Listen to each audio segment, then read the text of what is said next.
Hi friends, இந்த வீடியோவில் பார்த்தீங்கன்னா நம்ம வந்து மொய்னா வந்து எப்படி வந்து கல்ச்சர் பண்ணுறது அப்படின்னு தான் பார்க்க போகிறோம். ஸோ ஃபஸ்ட்டு வந்து இது மாதிரி ஸ்டார்டர் கல்ச்சர் வந்து வாங்கிக்கோங்க. இது வந்து நம்மகிட்டே அவைலபிள் இருக்குது, வேணுன்னா வந்து வாங்கிக்கோங்க. வாங்கினதுக்கப்புறம் நீங்கள் வந்து இந்த மாதிரி ஒரு 2 இதுலையோ அதில் ஒரு இதில் தண்ணி பிடிச்சி வச்சுக்கோங்க. தண்ணி பிடிச்சிட்டு அந்த ஸ்டார்டர் கல்ச்சர் மொய்னாவை வந்து இதில் போட்டுக்கோங்க. அந்த தண்ணியில் போட்டதுக்கப்புறம் அப்புறமா தண்ணி டம்ளர் ஒன்று எடுத்துக்கோங்க. எடுத்துகிட்டு கொஞ்சமாக தண்ணி ஊற்றிக்கோங்க. தேவையான அளவுக்கு ஊற்றிக்கோங்க. நான் உங்களுக்கு ஊற்றிட்டு எவ்வளோ இருக்குன்னு காமிக்கிறேன். ஸோ கால்வாசி அளவுக்கு ஊற்றிருக்கேன். ஊற்றுனதுக்கப்புறம் இது மாதிரி ஈஸ்ட்டுன்னு சொல்லி நம்மளுக்கு பார்த்தீங்கன்னா கடையில் கிடைக்கும். ஸோ எடுத்து காமிக்கிறேன் எப்படி இருக்குன்னு பாருங்கள்.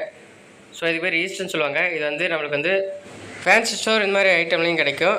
ஸோ அது மாதிரி வாங்கிக்கோங்க. வாங்கிட்டு கொஞ்சமாக வாங்கிக்கோங்க. ஒரு 50 கிராம் 100 கிராம் உங்களுக்கு தேவையான அளவுக்கு வாங்கிக்கோங்க. வாங்கிட்டு இந்த மாதிரி போடுங்க பாருங்கள். நான் பாருங்கள் 2 அளவுக்கு கையில் கொஞ்சமாக எடுத்து தான் போட்டிருக்கேன். ஸோ இந்த மாதிரி கொஞ்சமாக போட்டுக்கோங்க.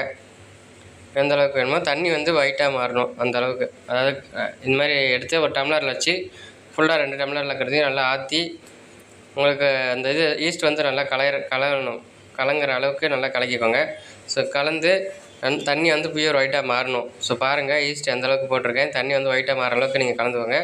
ஈஸ்ட்டை ஒரு வேளை கம்மியாக போட்டிங்கன்னா இன்னும் கொஞ்சம் போட்டு நல்லா கலந்துக்கோங்க. கலந்திங்கன்னா உங்களுக்கு இந்த மாதிரி தண்ணி வந்து ஒயிட்டாக மாறிடும். ஸோ பாருங்கள் இந்த மாதிரி ஒயிட்டாக மாறினதுக்கப்புறம் நீங்கள் வந்து ஒரு வடிகட்டி எடுத்துக்கோங்க. வடிகட்டி எடுத்துகிட்டு நீங்கள் மொய்னா கல்ச்சர் போட்டிருக்கிற அந்த தண்ணியில் வந்து லைட்டாக இது மாதிரி கொஞ்சமாக விட்டால் போதும். தண்ணி வந்து லைட்டாக மாறினா போதும். ரொம்ப ஒயிட்டாலாம் ஊற்ற வேணாம். ஸோ இந்த மாதிரி நார்மலாக ஓரளவுக்கு ஒயிட்டாக கலங்குற மாதிரி இருக்கிற அளவுக்கு நீங்கள் வந்து ஈஸ்ட்டை வந்து ஊற்றிக்கோங்க வடிகட்டி. ஸோ இன்னொரு தண்ணி இருக்குது, நான் அதுலேயும் ஈஸ்ட்டு கொஞ்சம் ஊற்றிக்கிறேன். ஸோ ரெண்டுலேயுமே கொஞ்சம் கொஞ்சமாக மொய்னா போட்டிருக்கேன். ஸோ இது மீதி இருக்கிறத இந்த மாதிரி இது பண்ணிக்கோங்க. ஸோ இது மாதிரி போட்டுட்டு ஒரு துணி வச்சு மூடிடுங்க. ஏன்னா கொசு வந்து புழு போட்டுருச்சுன்னா புழுவே அந்த ஈஸ்ட் மொய்னாலாம் சாப்பிட்ரும். ஸோ அதனால் இது மாதிரி தண்ணியில் இருக்கிறது வந்து துணி போட்டு நல்லா மூடிடுங்க. கொசு வந்து உள்ளார போகாத அளவுக்கு மூடிட்டு ஒரு 2-3 நாளைக்கு இது மாதிரி ஈஸ்ட் போட்டிங்கன்னா 3ஆவது நாள் கழிச்சு எடுத்து பார்த்தீங்கன்னா உங்களுக்கு இந்த அளவுக்கு நல்லாவே மொய்னா வந்து கல்டிவேட் ஆகிருக்கும், கல்ச்சர் ஆகிருக்கும்.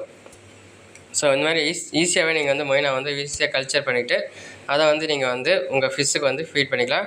நான் இந்த மாதிரி தான் என்னுடைய மீனுக்கு வந்து ஃபீட் பண்ணிகிட்ருக்கேன்.